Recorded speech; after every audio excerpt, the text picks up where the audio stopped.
सतगुरु माता जी के पावन चरणों का ध्यान करते हुए बोलिए संतो जी, धन निरंकार जी। साथ संगत जी, दासी आशा करती है कि आप सभी महापुरुष सतगुरु माता जी की पावन कृपा से स्वस्थ होंगे।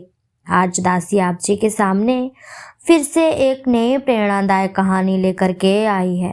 आशा करती हूँ कि आप संतों महापुरुषों को जरूर पसंद आएगी। ईर्ष्या का फल। तो आओ चलते हैं इस कहानी की ओर। सेठ दिवाकर सरल प्रकृति के मनुष्य थे। उन्हें ईर्ष्यालु लोगों से सख्त घृणा थी। ऐसे लोग जो किसी के मुंह पर तो उसकी बढ़ाई करे और पीठ पीछे निंदा करे, उन्हें फूटी आंख न सुहाते थे। इस तरह के लोगों को सब सिखाए बिना ही वह नहीं छोड़ते थे। उन्हें वह सबक सिखाकर ही छोड़ते थे, क्योंकि ऐसे लोग उन्हें पसंद नहीं थे। एक बार उनके मन में विचार आया कि तो ब्राह्मणों को घर बुलाकर उन्हें भोजन करवाया जाए। उनके गांव में दो प्रसिद्ध ब्राह्मण थे, शिशाकांत और जयराम। दोनों मित्र होने का दावा करते थे, लेकिन दोनों ही अपने आप को एक दूसरे से अधिक विद्वान सिद्ध करने का प्रयत्न करते थे। सेठ दिवाकर ने उन दोनों को एक दिन भोजन के लिए अपने घर आमंत्रित कर दिया। निश्चित दिन दोनों सेठ जी के घर पहुंचे। सेठ जी ने दोनों को आदर सहित लाकर बैठक में बिठाया। दोनों एक दूसरे को अपने प्रतिबिंब के रूप में देख रहे थे। दोनों एक दूसरे को नीचा दिखाने का अवसर तलाश रहे थे। खाना आरंभ करने से पहले सेठ जी ने दोनों ब्राह्मणों से कहा, हमारे परिवार का यह रिवाज है कि यहाँ आमंत्रित ब्राह्मण खाना खाने से पहले हमारे गृह में स्नान भी करते हैं। इसीलिए मैं आप दोनों महानुभावों से निवेदन करूंगा कि आप वारी वारी पहले स्नान कर लें, उसके बाद ही भोजन ग्रहण करें। पहले ब्राह्मण शशिकांत स्नान के लिए गया। शशिकांत के जाते ही सेठ जी ने जयराम से बातचीत करना शुरू कर दी। बातों के दौरान वह जयराम से बोले, आपके मित्र शशिकांत काफी विद्वान लगते हैं। उनके चेहरे से ही विद्वता टपकती है। सेठ जी की बात सुनते ही जयराम नाक भौं चढ़ाकर बोला, गधा है गधा, अपने आप को शास्त्रों का पंडित बताता है, लेकिन बुद्धि एक गधे के समान है उसकी। सेठ जी को जयराम की बात बड़ी अजीब लगी। उन्होंने तो सोचा था कि यह अपने मित्र की प्रशंसा सुनकर खुश होगा, लेकिन यहाँ तो बात ही उल्टी निकल गई। खुश होने की बजाय ये तो ईर्ष्या की अग्नि में जल रहा है। इसे तो बड़ी जलन हो रही है उससे। सेठ जी अभी ये सब सोच ही रहे थे कि शशिकांत स्नान करके कमरे में आ गया। अब जयराम स्नान करने के लिए गया। जब जयराम स्नान करने के लिए चला गया तो सेठ जी ने शशिकांत को टटोलते हुए कहा, थोड़ी देर आपके मित्र से बातें करने का अवसर मिला।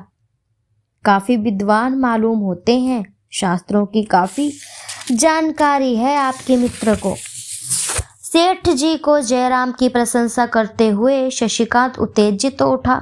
एकदम बोला, बा सेठ जी, आपको बैल और मनुष्य का फर्क भी पता नहीं लगा। जयराम निरा बैल है। उसकी विद्वता माल उड़ाने तक ही सीमित है। बैल की तरह बस पेट भरना आता है उसे, और कुछ नहीं। सेठ जी को जयराम और शशिकांत दोनों की बातों को सुनकर बहुत निराश हुआ। थोड़ी देर में जयराम भी स्नान करके आ गया।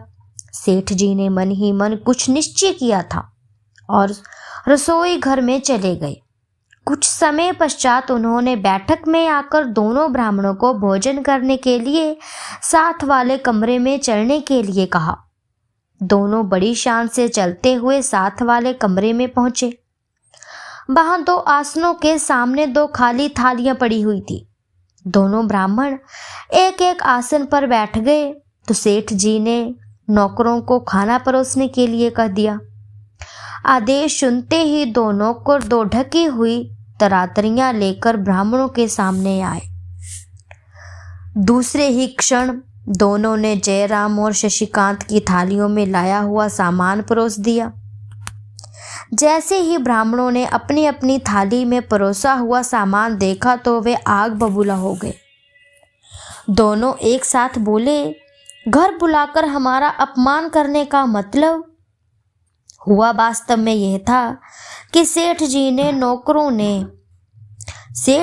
नौकरों ने जयराम के आगे भूसा और शशिकांत के आगे हरी घास परोसी थी। सेठ जी ने जब दोनों को क्रोधित देखा तो बड़े आराम से बोले, मेरा अभिप्राय आपका अपमान करने का नहीं है, तो फिर हमारे आगे भूसा और घास क्यों परोसी गई है? शशिकांत बोला। क्योंकि यही आपका वास्तविक भोजन है, सेठ जी ने उसी प्रकार शांति से कहा। क्या मतलब? क्या हम जानवर हैं? जयराम ने चीखते हुए पूछा। वैसे पहले तो मैंने आपके लिए मिष्टान आदि की व्यवस्था कर रखी थी, लेकिन जब आप दोनों ने एक दूसरे के स्वभाव के बारे में बताया तो मुझे इस भोजन की व्यवस्था करनी पड़ी। सेठ जी ने दोनों के चेहरों पर निगाह डालते हुए स्थिर शब्दों में कहा। सेठ जी की बात सुनकर दोनों सोच में पड़ गए। उन्हें चुप देखकर सेठ जी बोले, जयराम जी, आपने ही तो बताया था कि आपके मित्र गधे हैं, गधे घास खाते हैं, इसीलिए मेरे नौकरों ने शशिकांत जी की थाली में घास परोसी है।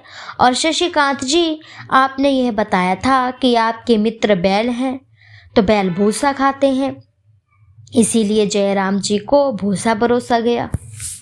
सेठ जी की बातें सुनकर दोनों तथाकथित विद्वान ब्राह्मणों के सिर शर्म से झुक गए। उन्होंने एक दूसरे से ईर्ष्या करने का फल मिल चुका था। ईर्ष्या वह गुण है जो अपने अंदर ही अंदर से खोखला कर देती है। ईर्ष्यालु व्यक्ति कभी भी सुखी नहीं हो सकता। जो व्यक्ति दूसरों से ईर्ष्या करता है, ना ही तो वह कभी सुखी हो सकता है, ना ही वह कभी धनवान हो सकता है, और ना ही वह कभी परमात्मा को पसंद आता है। चाहे वह कितनी भी भक्ति कर ले, लेकिन उस भक्ति का फल उसे नहीं मिल पाता। इसीलिए साध संगत जी, हमें ईर्ष्या नहीं करनी, हमें केवल और केवल प्यार करना है और सबसे करना है। साध संगत जी, दासी की कहानी आप जी को अच्छी लगी हो तो चैनल को लाइक, शेयर, कमेंट और सब्सक्राइब ज़रूर कीजिएगा। चैनल पर नए हैं तो चैनल को सब्सक्राइब करना ना भूलिएगा और बेल आइकन के बटन को दबाना भी ना भूलिएगा। साध संगत जी, आप जी को दासी की कहानी अच्छी लगती है तो चैनल को ज़्यादा से ज़्यादा शेयर कीजिएगा, सपोर्ट कीजिएगा। ऐसी ही प्रेरणादायक कहानियाँ दासी आप जी के सामने लेकर के आती रहेगी। तब तक के लिए धन्य निरंकार जी।